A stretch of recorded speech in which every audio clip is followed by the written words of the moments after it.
Well, hello again, my friends, and welcome once more to the Invisible College. And today I've got a really special one for you. It's called The True Secret of Mary's Philosophic Rose Garden. And we're going to go into all sorts of different directions with this one, and I think you're going to enjoy it because it's going to reveal one of the deeper inner mysteries of Christianity, something that you're not told about in churches. It's actually taboo. But we're going to delve deeply into this, and we're going to see where it takes us. And as I say, I think you'll enjoy this. Anyway, let's press on. Now, the idea or ideal of the rosarium, that's the Latin word for rose garden, as a walled-off secret enclosure, is very ancient. The idea was brought back to Europe from the East by returning crusaders. You have to understand, the First Crusade took place in 1099, and the crusaders went to the Holy Land, seized Jerusalem. But while they were over there, they also went to other places too. Particularly, they went to Damascus. And Damascus was, at that time, maybe it still is, I don't know, very famous for growing roses. That's why you have the term damask rose, the roses of Damascus. And the Crusaders saw these rose gardens and vineyards and all sorts of things like that they really didn't know about in Europe. And they brought this whole idea of cultivating roses among their vineyards back to France first, and then it spread to England and other places. So this is something that was very typical of the medieval period and is still popular right up till today. In fact, I have my own rose garden. I created a philosophic rose garden of my own. And one of these days I'm going to make a film about that, and you can see the symbolism and so on to do with my rose garden.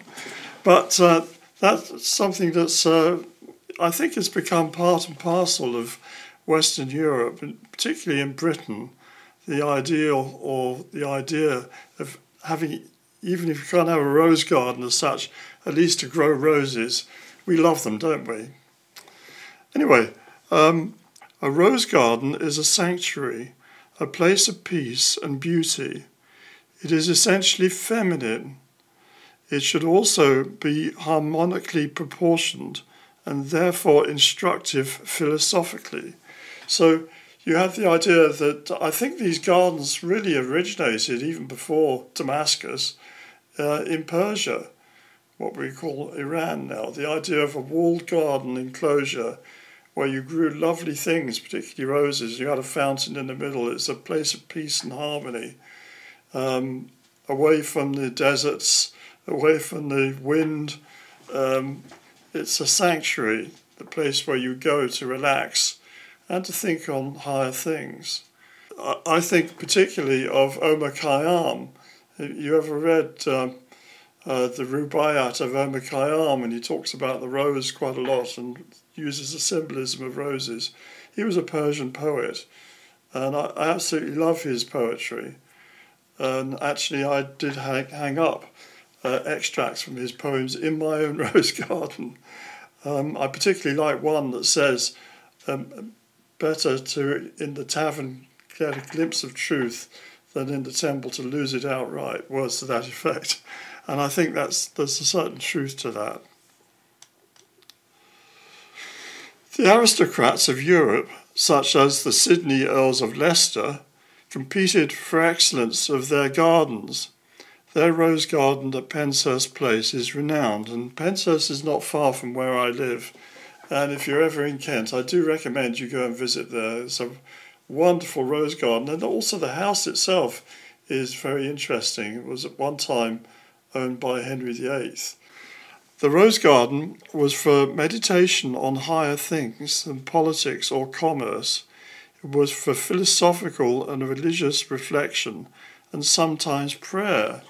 So we have this association with the idea of a rose garden with meditation, thinking about things, meditating upon the purity of the rose, for instance, the smell of the rose. It's an uplifting sense of raising vibrations that you can enter into a higher realm, almost like entering into the Garden of Eden, escaping from the hurly-burly of life into this higher, more romantic place, but also of prayer. So people might go into their rose garden like they might go into their chapel, and they might quietly sit there contemplating and praying, praying to God, praying for help with this, that, or the other. So the rose garden was this special sanctuary, a holy place. At least for some people it was. Now the term rosarium was borrowed by alchemists to signify the workshop of their craft. Just as rose bushes produce beautiful flowers while growing in richly dunged earth, so they sought to grow precious metals or stones out of base materials. So we have this again, roses like very fertile soil, but they also like to be given horse manure. Good rose growers will go out in the autumn and they'll surround the rose. The roses need pruning, and they'll surround the rose with horse manure, and that over the winter will rot down into the ground and feed the rose, because roses are very hungry plants. So this idea of the coarse, dung being turned into beautiful flowers is again a symbol of life on earth. There's this crude level of the lower levels of the earth, the eating food, making dung, all of that level of life, but also the beauty of ideas and wisdom that can be cultivated. So this is used by alchemists who were working in their laboratories, and they were using all sorts of things, trying to make transforming metals into gold. Now you might say that's a pointless task, they were not going to succeed, it's against chemistry. But, I think there might be something in it, but that's another story anyway. But certainly the Rosarium, that's a particular book of alchemy. And there are many of these alchemical textbooks, which on the surface give you ideas about alchemy, ideas about how you should fix up your apparatus and the stages of the work. But that was only the cover story. The real story about what they were about was in the pictures. And the pictures are often very, very strange. And you look at these and you think, what the heck? What's that got to do with chemistry? I've done chemistry at school maybe, or you've maybe done it at university. These pictures mean nothing. Well, they're not intended to mean that. They're actually for an entirely different reason. But by putting them as illustrations in these books of alchemy, supposedly making gold, the alchemists could spread their knowledge. Everybody wanted them to be successful to make gold. They'd have sponsors, rich bankers or kings and princes. They're all willing to help the alchemists to succeed because they want a cut of the gold when it happens.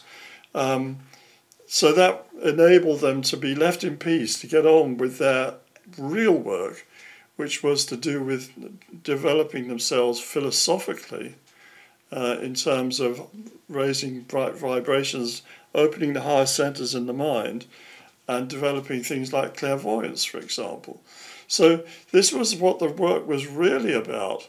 But the cover story was this sort of base alchemy of test tubes and retort stands and all of that that would give them carte blanche to get on and be left alone and not put on the rack or burnt at the stake as heretics. So that was what it was really all about.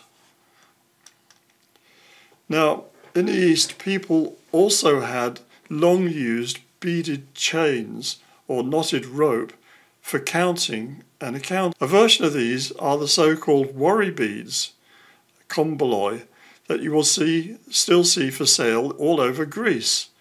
people carry these beads around either as a status symbol, if they're very expensive beads, or to simply give their hands something to do. So you'll see middle-aged Greek gentlemen holding these things, and they're flicking them in their hand, as they're chatting with their friends. That's another thing that was discovered or brought back to Europe from the East. In 1214, or so the legend goes, Saint Dominic, a Castilian priest, had a vision of the Virgin Mary, and she evidently told him to make a string of beads, a rosary, and to use it to keep account of the numbers of her prayer, the Ave Maria. So this is said to be the origin of the Catholic rosary, again meaning rose garden. So we have moved away from actual gardening, and we moved away from alchemy to a bunch of beads on a chain with another little chain hanging down from a loop. And that's called a rosary. Though its exact form seems to have evolved over time, its function is basically the same, counting repetitions of Hail Marys. For non-Catholics, praying to the Virgin Mary may seem bizarre and even idolatrous. However, it does have a certain logic. And I'll point out one other thing before we leave that subject. The prayer starts Ave, Ave Maria, that means Hail Mary. But Ave, A-V-E, is Eva, Eve, spelt backwards. So Ave Maria is Mary, is the reverse of Eve. So there's this sense of Mary undoing the damage that was done by Eve, of Adam and Eve, obviously, in the past. And that's another aspect to this prayer. Anyway, I'll leave that, but you can go into that if you're interested. I don't say that I do the rosary. I was a Catholic. I was brought up as a Catholic. But these days I regard myself more as a non-denominational Christian. And I'm interested in all churches, not just the Catholic Church. So the rosary is designed to be a meditational device uniquely suited to the purpose of attuning to the Virgin Mary. This particularly appeals to women who, as mothers, have the same hopes and fears for their children as Mary no doubt had for her son Jesus. It's called a rosary or rose garden because there's a loop of beads arranged like a 5-petaled rose bloom emerging from the cross. So you've got a dangly chain bit, you can see it in the picture here, of some extra beads, and you've got a little crucifix hanging on the bottom. So you can think of the loop at the top as being a rose growing out of this dangly chain and cross at the bottom.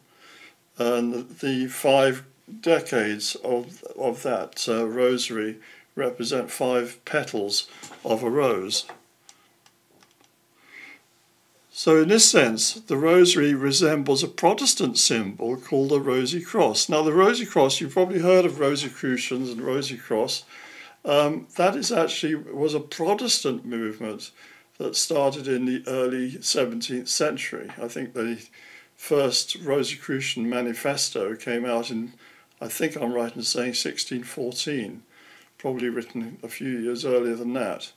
So this is also something involved with meditation, involved with inner teachings, secret traditions that are being examined and explored by the Rosicrucians. And one bunch of them went to America, and they took their philosophy and their meditational symbols with them, which you could say are for the similar sort of purpose to the rosary of the Catholics. To elicit the feelings of being present and the emotions being linked to the mind, heart and mind together, to give a unity of understanding. Here it says, dat rosa mel apibus, the rose gives honey to the bees, is what that means in English. And it has meanings on various levels. What are the bees? What is the honey? And I leave it to you to think about that, because it's a very important concept, the idea the bees go around the flowers gathering the honey and concentrating it in their hive. That's all to do with esoteric work. To understand the connection with rose gardens, we have to dig much deeper ourselves. We have to understand a hidden legacy of esoteric Christianity that we've been left by the Middle Ages. That's their legacy to us. This mostly focuses on the pivotal role of the Virgin Mary, the rose garden stuff. And we're going to look into a much deeper esoteric understanding of the role of the Virgin Mary than you've ever been taught. And you're going to be very, very surprised when I tell you what this is really all about. Now, the Crusaders who brought rose gardens to Europe also brought back new ideas on building cathedrals.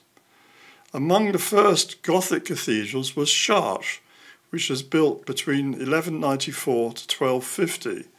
So we're talking about starting about a century after the First Crusade and going into the 13th century. So these ideas have been trickling back to Europe, and they're coming from the East, and they're finding out not only about how to grow roses and grapes to make good wine, but they're also finding out about using stained glass, which was originally a Roman invention, actually, glass. Did you know that? And how to use buttresses to support the roofs of a building so that you can make the walls thinner.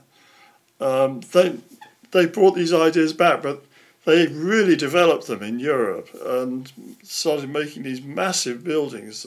Particularly in France, these French cathedrals, buttressed with tall towers, and because they were supporting the roof with the buttresses and the pillars inside, they were able to make they could hollow out the walls. Now, a book about this, and if you haven't read it, I do recommend it. It probably hasn't still got. I bought this, I think, in 1971. This book, maybe a little earlier than that. What's the date in it? Yeah, it's published in 1967. So I may have bought it even earlier than that. It's called The Mysteries of Chartres Cathedral, and I do recommend, if you haven't read it, get hold of a copy of that. It's a very worthwhile book. So it's by someone called Louis Charpentier. Well, that's obviously a pen name. It means Louis the Carpenter. And it spilled the beans on much more than the symbolism of Chartres Cathedral itself. There's a lot to do with that. One of the things it shows, it revealed an extraordinary coincidence between the arrangement of prominent stars in the constellation of Virgo, that's the Virgin, and the position of cathedrals dedicated to the Virgin Mary. So you had if you take the constellation of Virgo in the sky and plot out, a picture of all the stars and the points where they are, and then you superimpose that on a map of northern France, this part of northern France, and you find a coincidence where you have to have it scaled right to fit. You find that the cathedrals fit very closely to the stars of Virgo. It really is extraordinary. If this is a coincidence, then it is certainly very strange. However, if, as seems likely, it was done deliberately, then the patterning challenges our entire understanding of religion in the Middle Ages. Someone must have gone to incredible trouble to make sure that these cathedrals were sited in the places that they were. It's beyond belief, isn't it, really, that could happen. And yet, there it is. It's like the pyramids. I wrote that book, The Orion Mystery. I think it's up there, isn't it? Yes. With Robert Bauval, talking about how the pyramids of Giza, the Great Pyramids, represent Orion's belt. And we were able to show that. and a lot of other reasoning as to why the Egyptians would have done that. Well, this is sort of the same thing. They're pointing here to the constellation of Virgo with these cathedrals. And clearly an esoteric level that's not taught to the general public. They just go along to pray in church and light a candle maybe and attend Mass.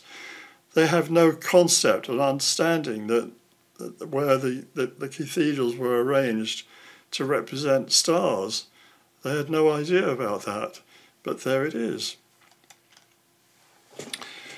Not fully convinced, I decided to test Le Charpentier's plan. I verified for myself that the cathedrals of northern France do indeed correspond to the stars of the constellation of Virgo. I was able to add 2 more to the plan of Louis Charpentier, Le Mans and Tours. He maybe left these out as they're not dedicated to the Virgin Mary. All the others are. So I was able to extend the plan, not just verify it at what he has said, and it is true. It fit very, very well. But to add to it, I found that really extraordinary. These cathedrals all belonged to the Gothic movement in France. The first of these cathedrals was Chartres. So that's in my book. Actually, this book it's much more than about this. This is just actually came at the very end. I've been doing my own researches in the East, actually, in Turkey, and I found a lot of stuff there. And here you can see the diagram. I don't know if you can see it there, that I've reproduced for you. So if you can find a copy of this, if you are a publisher, I want to find a publisher to republish a lot of my books. I know I can do it myself on Amazon, but I haven't got time. I haven't got time. I need a publisher to put my books back in print. I want to have that done before I pass over. When you get to my age, you have to think about legacy. And a lot of those books are now out of print. That was published in 1995. So it's nearly 30 years ago now. So, I'd like to see it back in print. Now, Gothic architecture, with its flying buttresses and pointed arches, allowed for much larger windows. These windows could have been used simply to let in more light, but they weren't. Instead, they were filled with coloured glass. In effect, the cathedrals themselves became rose gardens of light. You have to go into one of these French cathedrals and you see the coloured glass and the light coming in. Now, that's assuming the windows have been cleaned reasonably recently. It can be very dark in these cathedrals and you don't get the full effect, but if the windows have been cleaned, you do, and you see this extraordinary light show going on when the sun, particularly the sun's shining directly onto that window. It might be in the morning on an east-facing window. It could be at midday on a south-facing window, or in the afternoon, evening in the west window. So these are very important windows. And these windows got bigger and bigger as time went on. It became possible to fenestrate with very large web-like structures holding the glass panels. And you can see one there. And here's another one. Glazing was done with coloured glass, cut precisely to form pictures. They were and are geometrically intricate. There's incredible geometry behind these windows. The use of sacred geometry to express abstract ideas was probably also brought back from the East. You see, Islam forbids the use of iconic images or even representations of living things, let alone Muhammad. Don't even think about representing him. Eastern artists instead resorted to creating complex symbolic geometries. And you see that if you've got a Persian rug or something. You see how they love to have geometry. If you go inside a mosque, you'll see all sorts of geometric shapes and They used the Arabic alphabet to make shapes, all sorts of things like that. The Crusaders copied and adapted this to their own design purposes. So they did use images, but they put them inside these geometric structures. Every window told a story. In days and centuries before television or even cinema, they were intoxicating to look at for both the mind and emotion. So if you imagine you're a simple peasant or even a noble.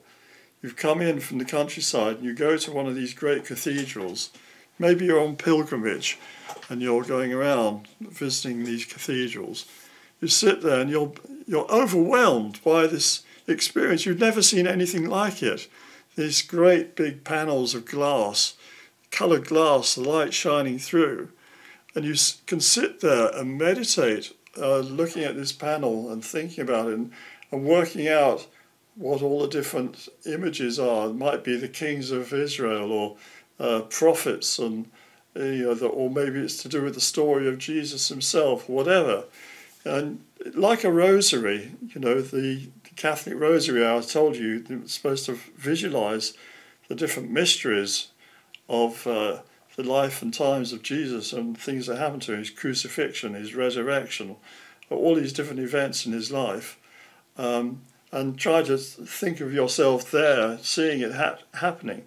Well, you could be sitting in your church or your cathedral looking at this fantastic light show in front of you and figuring out and being overwhelmed by the feelings. Maybe the organ and the choir are singing at the same time, and that's uplifting to the soul as well. So you have this overall experience of light and sound and shape and geometry and colour and mystical imagery. It's unbelievable. For us, we would take this for granted because we see so much imagery on television. We're blasé. But for them, in the Middle Ages, it must have been totally overwhelming. So this is another kind of rose garden. In this sense, they were like rose gardens. A visitor could sit quietly contemplating the majesty of the window as a reflection of heaven. If the organ were playing and the choir singing, this could be quite overwhelming. The mind could shift into a higher vibration. For people unused to seeing anything remotely like this, it was like having a near-death experience and going to heaven. I may be being a bit exaggerating and hyperbole, but it must have been very extraordinary, the experience you would have coming into there, especially the first time. Seen from the outside, these windows would be designed to look like wheels, usually. This was perhaps a reminder that this world is one of change. Nothing stands still. Nothing is permanent. Generation after generation is born, matures, grows old and dies. All is change. So this is another thing about the rose garden. Your roses, they grow, they flower, but the individual flowers soon wither away, don't they? Maybe leave a rose hip, but they will wither off and die, and they'll die back. You have to prune them, and then fresh growth will come up, new flowers the next year. So this is like life. It's a repetition of life. It goes round and round and round. Now, if you believe in reincarnation, then death is not the end. It's you're going to start again, go round the wheel again and again and again and again. So that's a very heretical idea in Christianity when you'll supposedly only have one shot at it. But I think it makes more sense. But you don't want to stay on that wheel going round and round and round and round. You want to escape. And that's what real Christianity is all about. The escape plan, the rescue plan coming to earth for the human race. So they are also a reminder that all space revolves around a still point, the Logos, made incarnate in Jesus Christ. So you have the Jesus Christ in the middle of the window, and he's usually in the middle of one of these windows or wheels as the steady point at the centre, the focus. And I've done programs on the Logos, the secret teachings of the Logos. I recommend you to have a look at that. Reims Cathedral. Now, Reims is my favourite of the French cathedrals in this plan. The whole outside of the cathedral could also be very instructive. And here I got an image here of the western side of Reims Cathedral, the lower part anyway. And you've got it celebrates the theme of Mary being crowned by her son Jesus as Queen of Heaven. Now, that is again a Catholic doctrine that maybe is not present in most Protestant churches, if any. The idea that Mary also went to heaven and there she's crowned by Jesus as Queen of Heaven. You might be asking yourself, if you're not a Catholic, what on earth, why would you venerate? This sounds like idolatry, it sounds like goddess worship crept into the faith. These Catholics, they're heretics, they don't know that, they have to be, dealt with some way. Maybe think that. Well, it's got deeper symbolism in itself. Of course, the crowning of Mary as Queen of Heaven is also the final mystery of the Catholic Rosary. So why is this? I told you that reciting the Rosary is the mysteries. Each decade represents a mystery. And you go 3 times round the circuit. So there's 15 mysteries, 3 times 5, you have to go through. And the last set of 5 are the glorious mysteries. And the last of these, or I think it's the last, it may be second to last, is the crowning of Mary as Queen of Heaven. And you maybe think, why would you celebrate that? It's not, maybe she's a saint, but come off it. The Queen of Heaven, that's a nonsense. But we're going to look into that a little more now as well. So certainly Mary was a very good person who made sacrifices so that Jesus could be born. It is right and proper that she should be celebrated for this as a saint. However, her coronation as Queen of Heaven seems on the face of it way over the top. It seems she is being treated as a goddess. And I know many Protestants would find that very difficult to understand. To most non-Catholics, this is sacrilege coupled with idolatry. Thus, throughout England, for example, statues of Mary were either destroyed or defaced. That's at the time of the Reformation, and also again at the time of the Civil War, the Roundheads and Cavaliers. The Roundheads were largely Puritans, and they destroyed a lot of statues, really damaged the churches a lot in terms of their art, because they felt it wasn't pure. This is what we call iconoclasm, the smashing of icons. So an iconic image, such as with sculptures of angels and saints celebrating her coronation, would have been torn down. So if we had anything like this in England, that would have been torn down. But this is, of course, France. And the French cathedrals fared much better, although they've had their problems with the time of the French Revolution.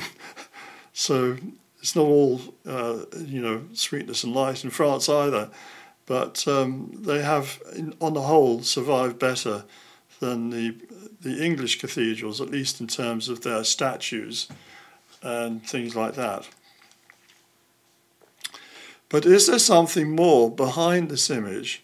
Something hinted at but not actually mentioned? Well, I believe there is. It is a doctrine that was known by secretive orders such as the Knights Templar, but not broadcast to the masses. It is this secret doctrine that we're now going to examine. So I'm going to take you on a bit deeper level of the esoteric now.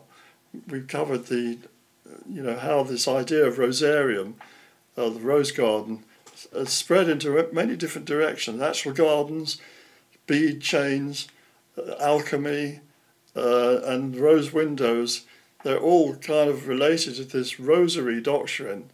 Now we're going to go into a deeper level and understand what it's really all about, which is not what you think. Now this alchemical image comes from Symbol Aureae Mensae, Symbols of the Golden Tables, published in 1617 by Michael Mayer. And Michael Mayer was a Protestant. He was an alchemist, he was a Rosicrucian, or he certainly claimed he was, and he came to England for quite a while. He actually died quite early on in the 30 Years' War. I think he found himself caught up in a battle there. He was a professor, he shouldn't have been involved in anything like that, but there were very difficult, terrible times. But before then he wrote several books, and this was one of them. The Symbols of the Golden Table, or Tables. So he's like Robert Flood, another of my favourite authors, who was also a Protestant at the same time and a Rosicrucian. So explaining this, Carl Jung, the Swiss psychologist, published this picture in his book Psychology and Alchemy, which by coincidence I happen to have. There it is, Psychology and Alchemy. Very interesting book as well. Loads of images, of alchemical images in this book that Jung discusses in terms of his own philosophy or psychology. I don't entirely agree with Jung's interpretations, but I do agree with his interest in alchemy, because he's got a lot to say about a lot of other things, not just alchemy.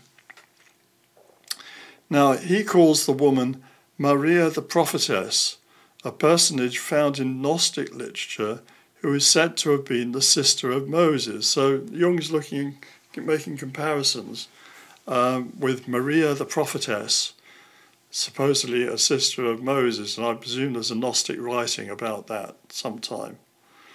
What this really means is that she is a figure explaining the secret feminine side of Judaic teachings. It is an image to be explored philosophically.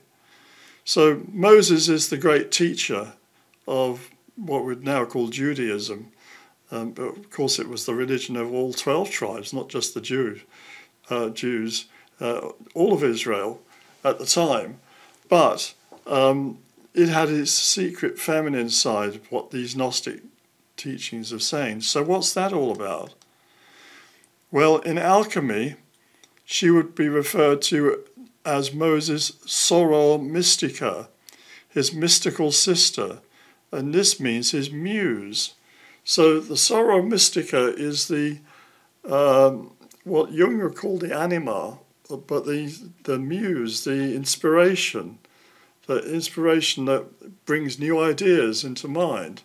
And I can tell you, as an author and as someone who makes all these programs, the muse is something very real. If you don't have the inspiration to see new ideas, new things, and new possibilities, if you're just recycling old ideas in your head, you're not going to go anywhere. So you do need to have this inspiration, the soror mystica, the hidden feminine inside that brings truth and wisdom. What she points to is a flowering white rose bush with 5-petaled roses. You can see it there between those two vases, or whatever they are. This grows in a pot on top of a hill of earth. It manifests out of a cloud of smoke coming from 2 urns. So you've got one urn above and you've got another urn below. Smoke coming from, rising from one, descending from, rising fire from one, descending water vapour from the other. That's what I think. So you've got the fire coming up from the lower end, and you've got the water vapour coming down, and the two blending together. In an opening of that, you've got the flower, made manifest. And it's 5 again, 5 petals, 5-petal rose, 5 decades of the Rosary, so on. And I want you to look at that shape in the middle. So what does this mean? Well, the lozenge shape in which the flower manifests is a vesica piscis, or dish of fish. This is esoterically a feminine symbol. It represents the private parts of a woman. Yeah, it represents the woman's vulva, basically. So they can't put that, obviously, in an image, so they use symbolism to talk about the divine feminine side. And this is the secret part of the teachings of the religion that's not talked about. Christianity comes over as a very masculine religion often, but it did have this feminine side as well, but it wasn't discussed. It was shown in symbolism much more. Mary is often shown inside a vesica piscis symbol, in this case holding the baby Jesus. So you can see again this lozenge shape that she is in. And more often it is Jesus himself who is shown seated inside a vesica piscis, or dish of fish. Now we'll be discussing this symbolism in depth in a follow-up lecture for the college members only. So I'm going to go into this whole vesica thing and why it's a dish of fish and all of that. That will be for my college members only. So quick advertising plug here. If you want to see more really good stuff, you have to actually join the college. Anyway, carrying on. For now, it is sufficient to say that the vesica represents the female power of reproduction. Yeah? That's what femininity is all about. Men can produce sperm, but unless this is planted into a womb, it will not produce offspring. So men cannot have offspring of their own. They can't. We physically do not have the apparatus to do that. Only women have the power to give birth to children. It is a sacred gift and duty that is uniquely feminine or female. I don't know if you realise that. Maybe we hear a lot about feminism these days and the rights of women to be treated equally with men, equal pay for equal work and equal opportunities in the workplace and all of this. Well, women also have a fundamental duty to the human race, which is to produce the children. Men cannot do that. And unfortunately, this has been forgotten in the West. It's been forgotten in Europe and America, which have now declining birth rates.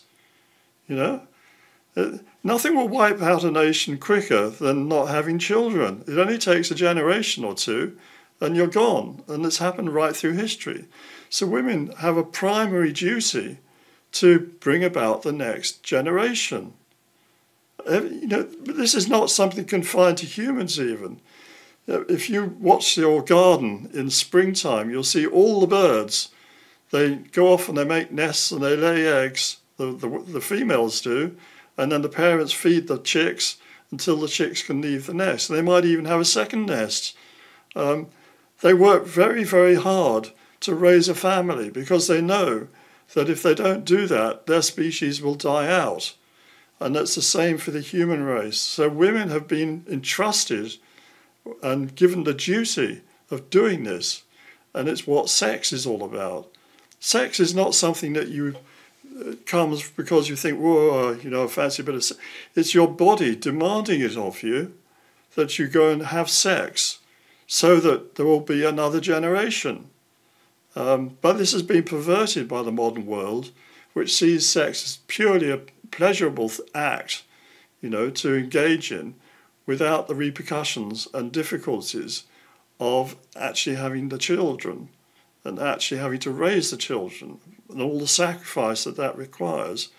But conversely, if you don't go through that, you don't get the experience of moving from being just a man to becoming a father. And that is actually a huge initiation. Anyone who is a father will tell you that the change from being, from marrying, just being a husband or boyfriend, to being a father is enormous.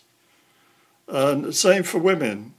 Moving from being a girl or a young woman, getting married, a bride, becoming a mother is huge, because it reorientates you. Suddenly your ego has to take back seat and your focus has to be on caring for your young.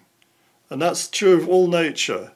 And that's why abortion is such a heinous crime.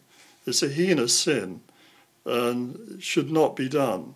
And I don't want to be judgmental here, because I know that people do this for all sorts of reasons. But if it's just because it's inconvenient, that's a very bad reason. You could always get a baby adopted. Anyway, I'm not going to lecture you on that. That's not what this lecture is all about. If we turn now to another alchemical image, we see a figure representing the earth suckling the moon as her baby. So the earth herself has a baby. It's the moon. And there are other images I can find that show you about this.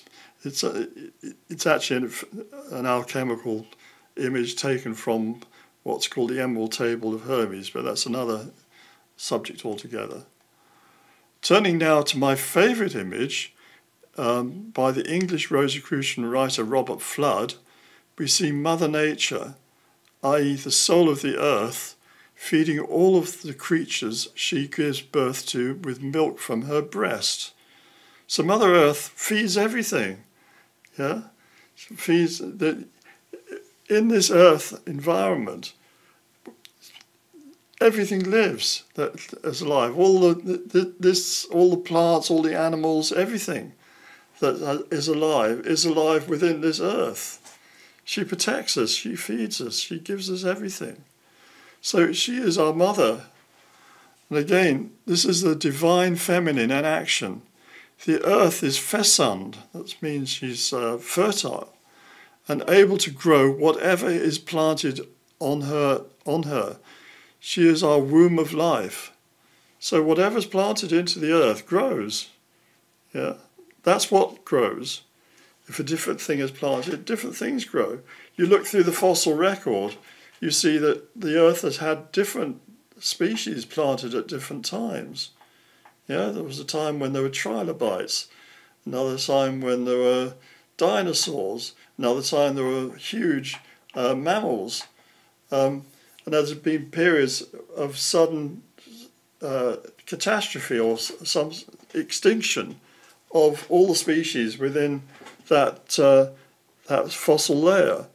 And then very shortly afterwards, there's a new bunch of species suddenly appear with no connection to the previous ones. Something else has been planted. It's like you go into your garden and you dig over a bed, you take all the old stuff out, throw that away, and you plant new things. This has happened to the earth over and over again, and it's probably going to happen again in the future. We're not going to be the last ones to inhabit this earth. There will be other species, better, more advanced than us probably, that will be planted here. And that's a frightening thing if you're a materialist and you think that all that exists is us, as living animals, and when you die, and that's it, you're gone, you're just bones. Well, the only possibility that you then have is your progeny. And if the entire species is going to get wiped out, well, that's a horrible thought. I guess Elon Musk has that thought because he wants to implant the human race onto Mars and start a new colony there, just in case there's an extinction event on Earth, so they could come back and repopulate. Won't happen. So if we look now at contemporary pictures and statues of the Virgin, Mary is nearly always shown robed in blue and white. Actually, she is in old paintings as well. Now, that's for a reason, And it's not because she walked around in a white shift with a blue cloak when she was going around Nazareth, whatever. I very much doubt they even had blue cloaks in Nazareth. A blue dye would be very expensive, and probably more like a sort of sandy-coloured garment that she would wear. But that's how she's always shown. Why? Well, it's because of this. If we look now at planet Earth from space, we see she is predominantly blue with white clouds. Most of the Earth's surface is covered by seas, and Maria in Latin, so seas, plural sea, is Maria. If we had to give her a name, it would be Terra Mariae, land of seas. Yeah.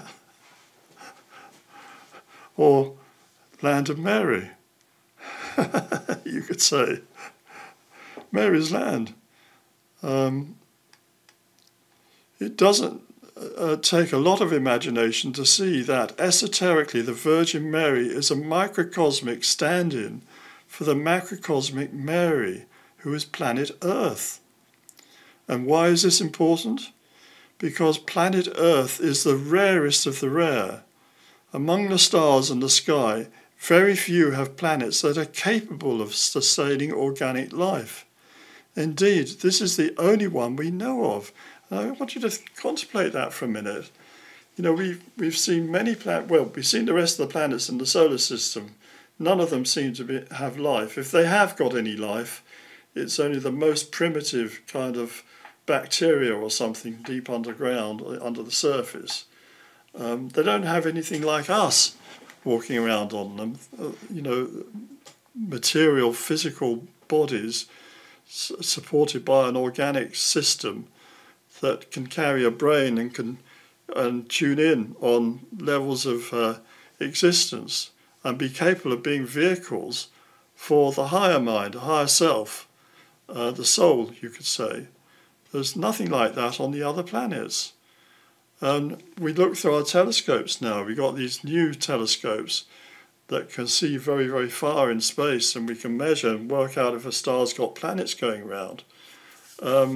Great stuff. And they found many what they call exoplanets. It was thought that this was the only our sun was the only place where there were planets. Well, we know that's not true now. But they haven't found, I think they've only found one or two that might have water in enough quantity to be able to support organic life. But then they have to be right in the right position, in the Goldilocks zone of that star, so that you have water in three forms. You've got to have water as water, you need to have water as vapour and as ice. And so it's a very tight band that you've got to be in for that to happen. And of course our Earth is in that band. So far as we can tell, our planet is very, very rare. It's very special. And that's why it needs rescuing. So the crowning of Mary as Queen of Heaven does not really refer to Jesus' mum, Mary, but to the mother of us all, Terra Mariae. Yes. Planet Earth is Mary's rose garden. It's the real rose garden, the big one. Yeah. The rose bushes growing in her garden are the family trees of mankind. Ah. The blooms on the roses being those of us who are alive at any one time. So you are a rose. Yeah, the five-pointed star is you. Yeah, the five petals is you. Unfortunately, like any rose garden, she needs weeding. Fallen angels have come here and planted their seed too. Deadly nightshade and other poisonous things grow amongst the roses, you could say. So this is a planet, and Jesus tells us this, that, you know, God sowed the planet, he sowed the good seed, and then the devil came along and sowed cockles among the plants. And it's one of his parables. Don't ask me where, I'm not good at quoting chapter and verse like that, but one of the parables.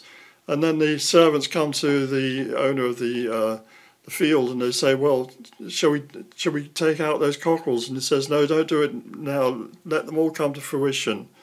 And then we'll go in and we'll harvest and we'll keep the good seed, the good grain in storage, and we'll get rid of the bad stuff and we'll burn it. Well, that's symbolic of what's going to happen at the end of the age. If you've been leading a good moral life and you've repented for your sins and you've sought to get into good relationship with God, the creative spirit in the whole universe, and get yourself realigned, which is what Christianity is really all about, then you'll be able to escape this planet and you'll move on. You'll go to the barn, you could say. If you are one of the cockles, if you're the bad stuff, you'll be weeded out at that time and go to be burnt, got rid of. So this is a very hard teaching, but the earth is going to be purified. There's no doubt about that. That's why, we're warned about this. Water last time, fire next time. Anyway, such teachings were known by a core group of initiates, such as alchemists, Rosicrucians, Knights Templar, and the like. However, these initiates had to hide such knowledge for fear of persecution. Now, we've got Basil Valentine, I think, that monk there. They were usually monks, these alchemists. Why have I included Knights Templars? Well, they were the ones primarily who brought back this knowledge from the East to build the great cathedrals. They were, Charpentier, in his book, he makes it clear that if you wanted to build these cathedrals, you needed a lot of money. And they were the bankers of that time. They had the money to finance building these big cathedrals. And they did it in a very short time, built these cathedrals. That was their task, the major task. So they were almost certainly behind the building of the cathedrals, them and along with some other monks and people who were in the know, but they kept this secret to themselves, what they were really talking about. The established churches, ever jealous of their own power and protective of their hierarchies of authority, would persecute anyone deemed a heretic. So you had to be very careful what you said. If I said the things I'm saying to you here a few hundred years ago, I could expect a knock on the door and be hurried off to the Inquisition and probably end up on the bonfire. So they had to be very careful what they said. Instead of speaking openly, they had to hide their esoteric knowledge in pictures and diagrams. Only under the cloak of alchemical illustrations or religious orthodoxy could they express their ideas. So they could put things in the form of big stained glass windows or alchemical drawings or create rose gardens and talk about the roses. But they couldn't talk about planet Earth in those terms. These might be understood by later initiates, what they'd written and what they'd drawn. So these might be understood by later initiates of a like mind. To the rest of mankind, especially the Inquisition, their work remained hidden. So we've got a queen here, walking along. That's a symbol of Mother Earth, clearly, in her rose garden. The great cathedral of Reims, where not only Mary, but nearly all the kings of France were crowned, is one of the most esoteric buildings ever created. Focus on this, that this is where the kings of France were crowned. I think all but one of them were crowned. And it's the most important cathedral, not Chartres. This one is the most important, and it's extraordinary. I've done some study into it. I'd like to do more if I ever have time. We have much more to discuss on this subject, but that will have to wait for another time. For now, I think I've said enough. So I leave that with you, ladies and gentlemen, and I hope you enjoyed this lecture. Next time you're out pruning the roses, just think what that symbol, the rose garden, really means and what it's talking about and how it's related to planet Earth and how the resurrection and assumption of Mary is not just about the Virgin Mary, dear mother of Jesus. It's really about the Earth moving on to its next level. And for the human race, those who make the grade are going to move on to higher levels still themselves, and might be in other planetary systems, might be on star systems, might be in nebulae. We don't know. There's a huge universe out there, many mansions in the house of the Father. We've got great things ahead of us and much more to learn in this fantastic universe of mind, body and spirit that we find ourselves living in. So thank you again, and I look forward to talking to you another time. Bye-bye.